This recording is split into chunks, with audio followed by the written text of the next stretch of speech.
This message comes from Capella University. That spark you feel, that's your drive for more. Capella University's FlexPath learning format lets you earn your degree at your pace without putting life on pause. Learn more at capella.edu.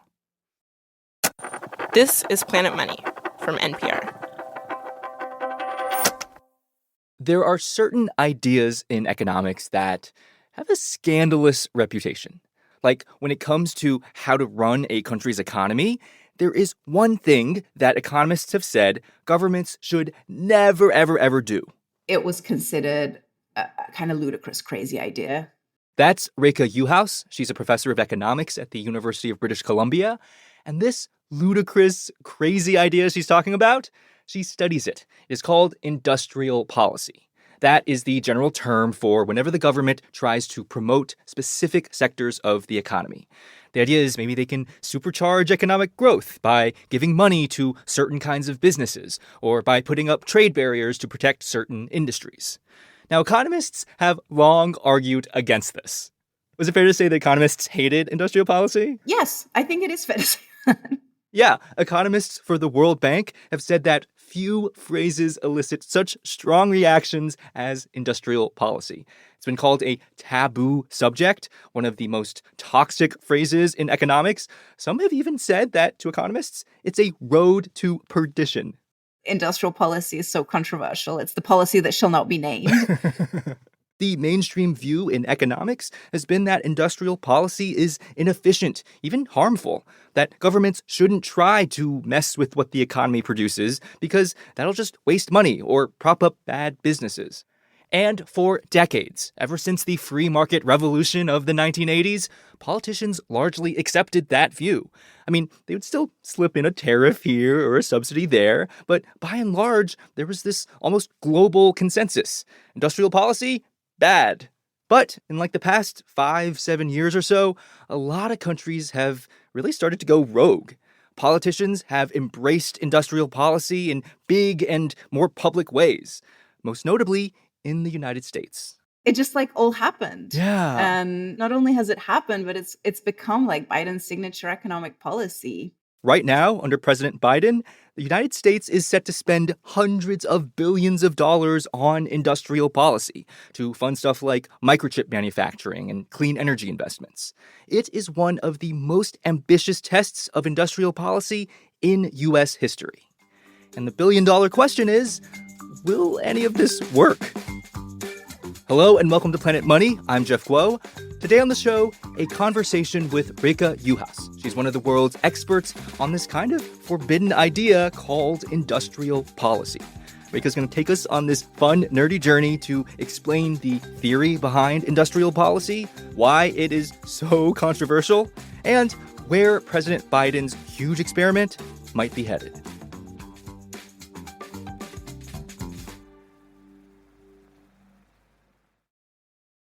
Support for this podcast and for Planet Money Summer School comes from Capital One. With no fees or minimums on checking accounts, it's no wonder the Capital One bank guy is passionate about banking with Capital One. If he were here, he wouldn't just tell you about no fees or minimums. He'd also talk about how Capital One cafes are open 7 days a week to handle your banking needs. It's pretty much all he talks about, in a good way. What's in your wallet? Terms apply. See CapitalOne.com/bank. Capital One N.A., member FDIC. This message comes from Odoo. Running a business shouldn't feel like surviving a software group project. Start managing your business with one unified system. Odoo is the all-in-one business management software. Try for free today at odoo.com/planetmoney. When Réka Juhász started studying industrial policy more than a decade ago, a lot of her colleagues were like, why? Is there something about, your personality that made you attracted to studying something that most other economists thought was a lost cause? Yeah, I mean, I think I am kind of a contrarian. So yeah, if you tell me we all have to be on board with this, I'm like, are you sure? Have you checked all the evidence? Réka has spent her entire career checking the evidence. She's one of the few economists who specializes in industrial policy. When I called her up, we started with the basics. So to get us all on the same page, can you just tell us what is the definition of industrial policy? Because I feel like the name is kind of confusing, right? Because it doesn't necessarily have to do with, heavy industry or industrialization. So what's a good definition for it? So the definition of industrial policy that I like to use is that it is the government trying to change the composition of the economy in the service of some long-run goal.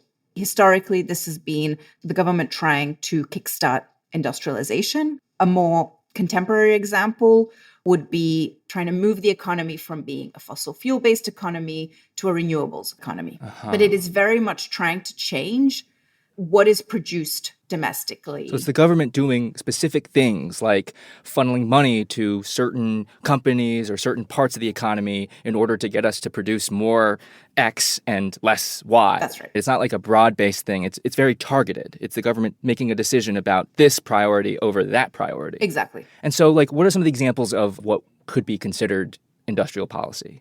So industrial policy can be many things, which is partly why the definition is quite tricky. So direct subsidies is sort of a classic example of industrial policy, but it can be trade policy. It can be us raising tariffs in order to protect certain sectors until they become competitive. It could also be the government providing workforce development programs. So a good example of this would be what the Biden administration is currently doing in terms of trying to develop a workforce that can then be placed in advanced semiconductor manufacturing facilities. Maybe instead of calling it industrial policy, we just call it government doing stuff in the economy policy. I'm not sure that's going to catch. It's too wordy. Sure it's going to take off. It's too wordy. We'll edit it. We'll workshop it. Yeah. So let's talk about why governments are so interested in industrial policy. In theory, why would it make sense for a government to step in and give some industries a helping hand? Right. So the reason for intervening in the economy, it is that there is something in the market that is not functioning well. The technical term for this is that there's a market failure. Market that failures. The government is hoping to correct. Yes, the reason to do industrial policy is market failures. If you've taken Econ 101, you have heard about this. So what are the specific market failures that industrial policy is aimed at fixing? So the classic case is that of a positive externality. So this is going to be an instance where the person who is undertaking a particular action, so say a firm that is producing, doesn't capture the full benefits to society of that activity. So imagine that you set up a plant that is doing advanced semiconductor manufacturing. Your workers figure out all the little tweaks on the factory floor that need to happen. This is great. Yeah. Now you know how to do this well. But all of a sudden, half your workforce gets up to leave and they found their own company. Oh, no. So it won't necessarily be profitable for you to do this, even though it would be great for the country if you figured out at your own cost how to do advanced semiconductor manufacturing. A second form of market failure is going to be coordination failures. That is, if you and I would both benefit from undertaking an activity, but only if the other person is doing it. Okay. And so the idea in these cases is that the government doesn't even need to spend money. All they would need to do is sort of sit us down and have us agree that we're all going to do this together. Interesting. Okay. So the idea behind all of this is that there are these market failures out there, and we all know that markets are not perfect, and that creates an opportunity for the government to come in and fix these things. And that makes sense in theory, but I think a lot of economists would still say the government maybe shouldn't do this. That's right. Is the cure worse than the disease? Is the cure of the government coming in and trying to fix this market failure, is it worse than the underlying market failure that we're trying to fix? And so why do people think the government can't do this? Yeah, so one of the classic objections to industrial policy is that these market failures might be out there, but the government doesn't have the necessary information to figure out where they are. It's like the government goes out and sees, oh, we really don't have a lot of manufacturing over here. Is that because it doesn't make sense to have manufacturing over here? Or is it because there's some kind of market failure that's preventing the optimal amount of manufacturing to exist in some place? That's right. This is where the information challenge bites. So the other critique has more to do about what we would call political capture. The idea that if the government gets into the business of promoting certain activities in the economy as opposed to others, that money is not going to go to sort of the deserving recipients. It's not going to go to where the market failures are. It's going to end up going to well-connected firms. So you're talking about like lobbyists and like crony capitalism. That's right. That's exactly it. So those are the theoretical arguments for and against industrial policy. On one hand, industrial policy can fix some real market failures. On the other hand, it might not work that well in practice. But when Réka started to study industrial policy, she realized that there wasn't that much hard evidence for either side. In the 50s, 60s, and 70s, a bunch of countries had famously tried industrial policy, but they all had wildly different experiences. In the next part of our conversation, Réka described how messy and ideological the debate over industrial policy had gotten, and how she and her colleagues tried to get some real answers. And so what were the examples that people were pointing to try to figure out if industrial policy is working? Because a lot of countries were doing it, right, or trying it out. Yeah, so I would say for a long time, the state of the debate boiled down to contrasting two examples, one being the East Asia growth miracle, which produced some of the most spectacular episodes of economic growth that we have actually ever witnessed in human history. Right. Okay. So you're talking about Taiwan and Japan and South Korea. Like there was this period between the 60s to like the late 80s when these governments were funneling money into specific industries like steel or electronics. And that's worked spectacularly, right? Yes. So the fact is that these economies somehow managed to pull their citizens out of poverty and achieve kind of the dream of economic growth. And it happened at a speed and at levels that have rarely been seen. The question, of course, is what role did industrial policy play? And proponents will say it played a large role. Skeptics, on the other hand, will say that either the industrial policy that happened wasn't effective or it wasn't that important, or that it was actually harmful, that these East Asian economies would have grown even more had they not had these harmful industrial policies that sort of messed with what was being produced. Because there were countries that were doing industrial policy that maybe didn't have such great results. That's right. And so the other side of the argument will typically point to Latin America, in which many countries also pursued industrial policy with far more modest results than what we saw in East Asia. Okay, so it sounds like, for decades, that's kind of where the debate stood, right? Like people could pick out their favorite anecdotes, look at what happened in Asia, or look at what didn't happen in Latin America. But you and your colleagues, you wanted to go beyond that, right? You wanted to figure out, does industrial policy work? When does it work? How does it work? And it sounds like you've found some answers. Yeah, so I think we found some answers, though we definitely don't have all the answers. It's a difficult topic to study because we'd really like to sort of run two versions of history. We'd like to see Korea, all else equal, doing a lot of industrial policy, and then we'd like to sort of rewind and see Korea doing no industrial policy, and then we want to compare outcomes. But you don't have access to a time machine. Exactly. We don't have access to a time machine. This is the fundamental problem in social sciences. For this reason, we sort of need to do something a little bit more sophisticated, a little bit more complicated. So you're trying to look for clever ways of figuring out maybe there's some natural experiments out there that can help us untangle some of this causality, figure out if industrial policy was actually doing anything.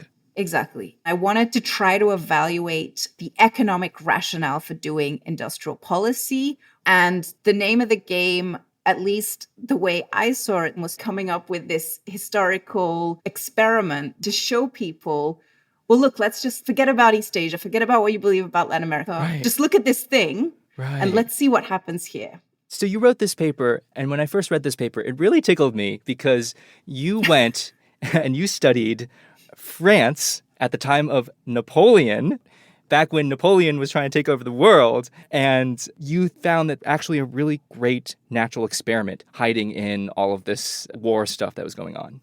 That's right. So the Industrial Revolution has started in Britain. They figured out how to mechanize cotton spinning. This is going to be sort of the iPhone of the first Industrial Revolution. They figured out this amazing new technology to produce cotton yarn very cheaply. And so they have this head start in this industry.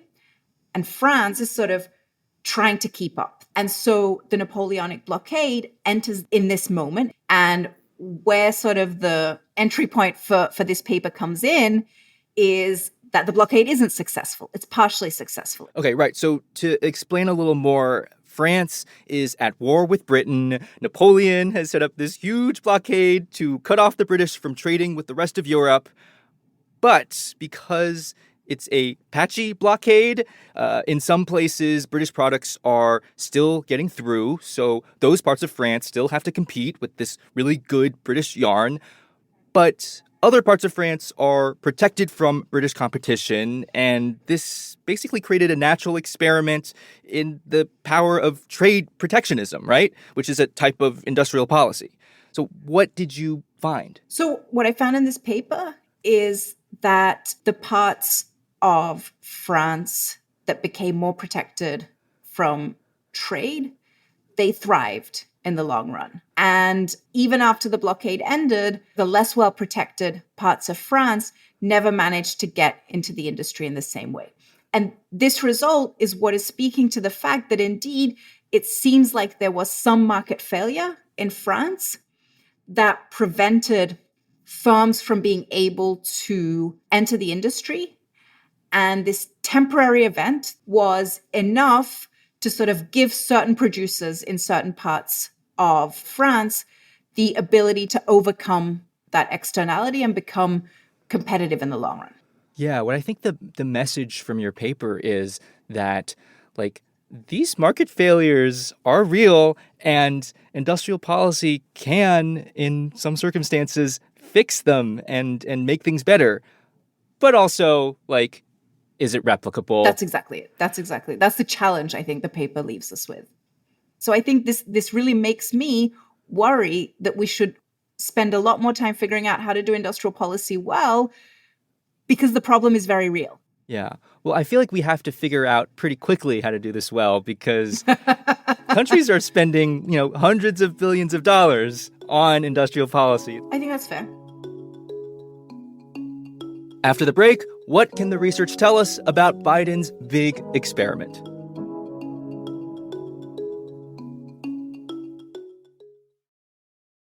Support for this podcast and for Planet Money Summer School comes from Capital One. With no fees or minimums on checking accounts, it's no wonder the Capital One bank guy is passionate about banking with Capital One. If he were here, he wouldn't just tell you about no fees or minimums. He'd also talk about how Capital One cafes are open 7 days a week to handle your banking needs. It's pretty much all he talks about, in a good way. What's in your wallet? Terms apply. See CapitalOne.com/bank. Capital One N.A., member FDIC. This message comes from Ethos. It's easy to put off getting life insurance until something unexpected happens. That makes you realize your family needs you covered. Ethos makes it easy. It's 100% online. No medical exam, just a few health questions. Apply in minutes and get same-day coverage up to $3 million. Get your free quote today at ethos.com/money. That's ethos.com/money. Application times and rates may vary. This message comes from Odoo. Running a business shouldn't feel like surviving a software group project. Start managing your business with one unified system. Odoo is the all-in-one business management software. Try for free today at odoo.com/planetmoney. Hi, Mary Childs here. So, blood plasma. It is a critical component in all sorts of medicines, and much of the world gets it from the U.S. We're the Saudi Arabia of blood plasma. We have plenty. What's our secret? We pay for it. Paying people for plasma? Most other countries don't allow it because it can be coercive. even if it makes economic sense. In our latest bonus episode, we talk about that and more in my extended conversation with economist Al Roth. You can check that out now if you're a Planet Money Plus listener. If that's you, thank you for your support. If it's not you, it could be. You get bonus content, sponsor-free listening, and our eternal gratitude for supporting the work of Planet Money. Just go to plus.npr.org. Thanks. In the past couple years, industrial policy has had this kind of renaissance, this comeback, all around the world, but especially in the United States. Now, for decades, the United States has been doing some stuff that looks like industrial policy. Think of the subsidies that we have for farmers, or the way the government supports aerospace manufacturing. When President Trump did his tariffs on steel and aluminum and washing machines, that was kind of a move toward industrial policy. But the Biden administration, they have gone big. They have really embraced industrial policy. They've put it at the center of Bidenomics, and they're pouring a lot of money into it. There is the CHIPS Act, which is going to spend hundreds of billions of dollars on R&D and microchip manufacturing. There is the Inflation Reduction Act, which will spend hundreds of billions of dollars on solar and other green energy stuff. This is maybe the most aggressive industrial policy the U.S. has done in decades. And Réka told me she kind of didn't see any of this coming. I mean, one thing that I was reflecting on as I was prepping for this interview is just how quickly, and to me, completely unanticipated, the world has changed. It just all happened. Yeah, I kind of feel like this is your moment as one of the few economists who specializes in studying industrial policy. You're not on the outside anymore. You're one of the cool kids. I know. And I think the profession is engaging with industrial policy now a little bit more because sort of reality has outpaced us. Because it's happening in the real world now, we kind of got to say something. Yeah, so talking about the Biden administration, it seems like there are real market failures that the Biden administration is trying to target here with the market not investing enough in green energy stuff. But in terms of implementation, I feel like there are critics who say, oh, they're just, propping up industries that are politically important. They're doing things that sound good, like manufacturing, even though, who knows if manufacturing really is the future of jobs in America. Yes, I think those are sort of reasonable concerns and concerns that I worry about. There is some guidance, I think, that the literature yields in terms of how to manage the challenges to industrial policy. In terms of informational challenges, one thing that we see across the board in cases of successful industrial policy are deep investments in bureaucratic capacity, in having a high-quality bureaucracy that is technocratic. More bureaucrats. More bureaucrats. I know that sounds funny, but if you look at the Department of Energy Loan Programs Office that is distributing a lot of the Inflation Reduction Act money, that is exactly what we see happening. They have scaled up their personnel massively because they are looking at proposals for green technology. They are thinking about who should we be giving loans to. That needs people who actually understand the technology, who actually understand the science of this stuff. Well, that's interesting because I feel like that's a critique I hear all the time, which is the government shouldn't be doing industrial policy because industrial policy involves picking winners and losers, picking who's going to get the money and who's not going to get money. And government's really bad at picking winners and losers. I think that's right. I think it is hard to pick winners and losers. Of course, the government doesn't know everything. Of course, they don't see every single market failure. Yeah. There's this very infamous example of a time when the U.S. government, not so long ago, made a big bet on green energy. I'm talking about Solyndra, which is this famous example where they lost $500 million loaning money to this solar company that totally failed, didn't work, and it was this huge headache for the Obama administration. And everybody was like, look, see, the government picks a loser, and the American people have lost like $500 million. Yes. So that's right. I believe at the same time as Solyndra, the Department of Energy was also financing Tesla. So sort of one way of looking at this is to say, yeah, the government made some bets. Some of them paid off and some of them didn't. You know, the venture capitalists would say, okay, these were the ones in my portfolio that were bust and these were the ones that worked. What is a venture capitalist doing? They're making a lot of risky bets, knowing that most of them won't pay off. But one good bet is going to pay for the rest. And in some way, depending on sort of the context, that is the bar that we should be holding the government to as well. I think that's a really interesting comparison, the comparison you're making to venture capital, because we don't think of venture capitalists as dumb or, you know, maybe some people think they're dumb, but we don't hold them to the standard that every one of their investments, every one of their bets has to pay off. That's exactly it. And I think that's the way that we should view industrial policy. Of course, this entails risks. The question is not, should we have failures? The question is, can the government get out of things that are not working? And of course, this is where the government is in a tricky position because it has all these political temptations to keep funneling money to things that are obviously not working. You know, we might have to close these factories, and that's going to mean some people lose their jobs. That's a hard thing to do, but failure is not the thing that we should be afraid of with industrial policy. It should be throwing bad money after the good money. And I think this is, you know, to be fair, you know, we've talked about the fact that the US hasn't done industrial policy on this scale in a long time. You know, if we think private firms need some time to learn stuff, why wouldn't this be true for the government? I think there's merit to that too. Well, I mean, worst case scenario, if none of this Biden administration industrial policy works out, at least you have a lot of good case studies to write papers about.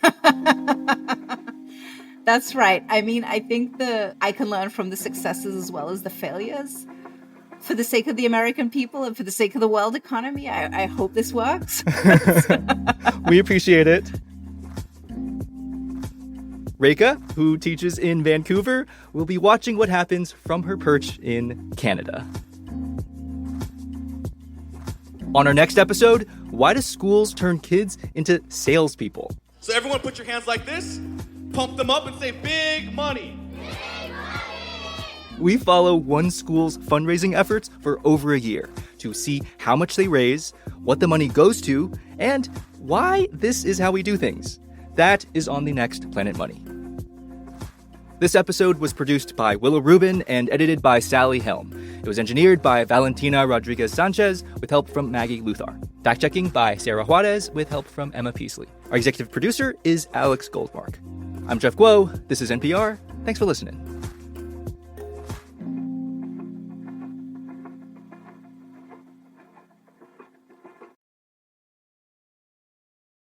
This message comes from Mint Mobile. If you're tired of spending hundreds on big wireless bills, bogus fees, and free perks, Mint Mobile is for you. Shop plans at mintmobile.com/switch. Taxes and fees extra. See Mint Mobile for details.